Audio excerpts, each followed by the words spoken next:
It's really an honor to have a day like today and to have your life kind of parade in front of you.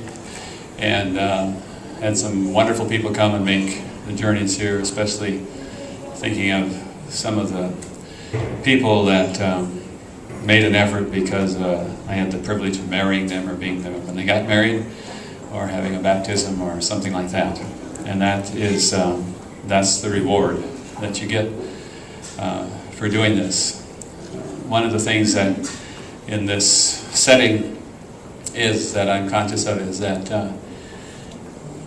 you kind of go away to school when you're 16 years old, 10 years later you get ordained, and then you work in 4 parishes as an assistant, in which you had the right to burial, and that was it. I think that was back pitching peas or something. But at Taunton, which was my first parish, I was there and kind of finding out where the light switches were, and as, like Greg said, finding somebody to fix my car, and we had a restaurant in that town, so I had a chance to eat there. But Mom and Dad came one time, one of the first times they came, and they came back afterwards, and we were having supper together, and they said, "Oh, I talked to so-and-so." I said, "Oh, you did?"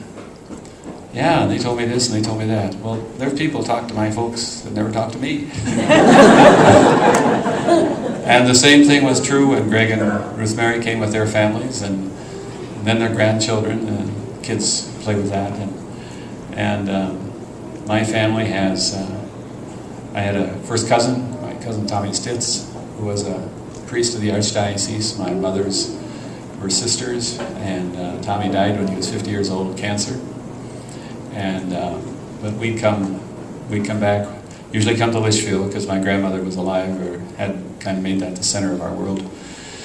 And Tommy's family lived out east, and his brother Don is here. Don and his brother-in-law, sister-in-law Barb were here.